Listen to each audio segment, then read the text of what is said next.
नमस्कार बच्चों, वंदे मातरम, जय हिंद। देखिए, आज जो हम यहाँ पे कुछ डिस्कस करने वाले हैं या स्टूडेंट्स, ये वीडियो जो है पर्टिकुलरली स्टूडेंट्स या उनके पेरेंट्स से संबंधित है।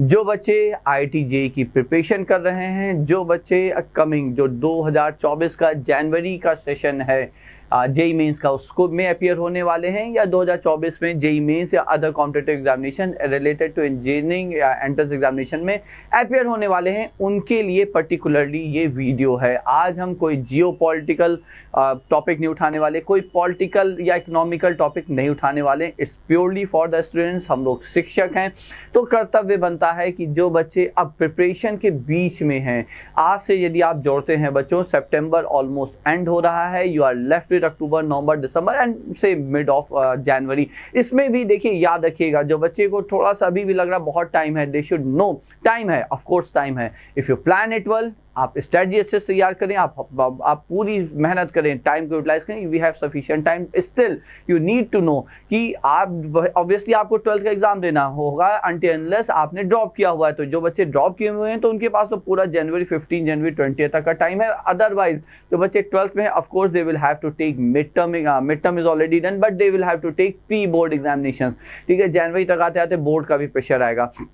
So in the last three to and a half months, what should be the strategy? So this is the basic like the thing which I'm going to discuss here in this video. To start with, my first suggestion is, पहला और सबसे important suggestion है बच्चों कि आप लोग अभी जब रिवीजन के मूड में है या कोर्स अभी रहता है, तब भी हम कहेंगे 11th के टॉपिक्स, यदि आपने 11th के टॉपिक्स थोड़े कम किए हैं पहले या अच्छे नहीं है, स्ट्रॉन्ग नहीं है, तो कुछ सेलेक्टेड टॉपिक्स आप 11th के मैथ्स, फिजिक्स, केमिस्ट्री में अभी कर लें। ये समझ लीजिए, जैसे जैसे टाइम पास आएगा आप 12th पे ज़्यादा फोकस करें, because that will help you in your pre board examination, that will help you in JEE examination and then it will help you in your board examination. तो वो एक रिदम, एक सीक्वेंस बन जाएगा। उसी सीक्वेंस से आप तैयारी करेंगे। आप 12th के टॉपिक्स उठा रहे होंगे, आप मैथ्स, फिजिक्स, केमिस्ट्री में वही पढ़ रहे होंगे जेईई मेंस के लिए, ऑलमोस्ट वही सारे टॉपिक्स और उतना ही कंटेंट थोड़ा कम करके आपका एनसीईआरटी या सीबीएसई के एग्जामिनेशन में पूछा जाएगा, या जो भी बोर्ड है आपका उस बोर्ड एग्जामिनेशन ऑलमोस्ट उससे रिलेटेड टॉपिक्स ही रहते हैं सारे। तो that will help you, but not that this time. जो अभी समय है, ये बेस्ट टाइम है आपका जब आप 11th के कुछ टॉपिक्स अपने स्ट्रॉन्ग कर लें। If I particular, ये एक जनरल आपको सजेशन है for all the 3 subjects, but since I teach maths in particular, तो मैथ्स में यदि हम आपको सजेस्ट करें तो 11th के टॉपिक्स में आपको सजेस्ट करें, एक सीक्वेंस सीरीज टॉपिक उठा लीजिए जिससे क्वेश्चन आता है in comparatively easier to solve it. Binomial theorem उठा लीजिए, it's comparatively easier to solve it. Mathematical reasoning, statistics, ये 4 टॉपिक हो गए आपके अलजेब्रा के।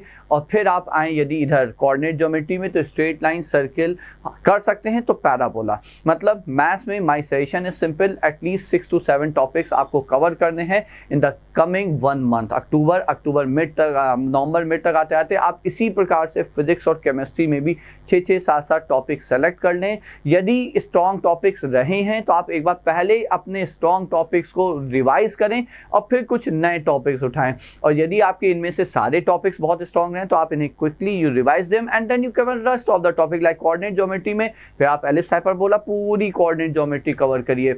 आप इधर आएंगे तो क्वाड्रेटिक कॉम्प्लेक्स नंबर, पीएनसी भी आप take up, you should take up, and trigonometry. At last आपको ट्रिग्नोमेट्री उठानी है। ट्रिग्नोमेट्री 11th क्लास की, ये सारे बच्चों के लिए एक जनरल सजेशन है जो जेईई का पेपर देने वाले हैं। 11th क्लास की एनसीईआरटी आपके बोर्ड एग्जाम में जो भी ट्रिग्नोमेट्री है वो पूरी होनी ही चाहिए, बिकॉज ट्रिग्नोमेट्री का क्वेश्चन भले ही कम आए जेईई में, बट उसका जो एप्लीकेशन है वो through out mathematics in every topic you will find its application. So it's extremely important. It's not from my view point, यदि हम अपना सजेशन दें तो वो एग्जामिनेशन के पर्टिकुलर ट्रिग्नोमेट्री के क्वेश्चन के लिए उतनी इंपॉर्टेंट भले ही ना हो, क्योंकि वो और ट्रिकी हो सकता है उस वक्त स्ट्राइक ना करे। ठीक है, आप देखेंगे भी तो ट्रिग्नोमेट्री का वेटेज काफी कम है, but it's highly useful in other. आपको कैलकुलस में उसका यूज करना होगा, आपको उसे अलजेब्रा के, आपको उसे कोऑर्डिनेट ज्योमेट्री में यूज करना होगा। सो ट्रिग्नोमेट्री आप अपने बोर्ड के, जो भी बोर्ड है आपका, सीबीएसई बोर्ड है, यूपी बोर्ड है, जो भी बोर्ड है, उस 11th क्लास की बुक उठाइए और ट्रिग्नोमेट्री जरूर करनी है। So the suggestion is simple, जो आपके कमिंग 2 मंथ्स हैं, you pick up the topics from maths, physics, chemistry. Maths के टॉपिक्स हमने आपको सजेस्ट कर दिया अपने साइड से, आप वो टॉपिक पिक करें और उन्हें कंप्लीट करें। नवंबर के एंड के बाद फिर आप पूरा फोकस 12th के टॉपिक पे करेंगे। देखिए स्कूल, देखिए तब वो पूरा आपका सीक्वेंस हर जगह मैच करेगा। स्कूल का पूरा फोकस 12th पे, आपके बोर्ड एग्जाम से आप क्या, आपके पेरेंट्स का, सबका फोकस वही होगा। तो 11th के टॉपिक्स करने का ये बेस्ट टाइम है, इसके बाद आपको उसका टाइम नहीं मिलेगा।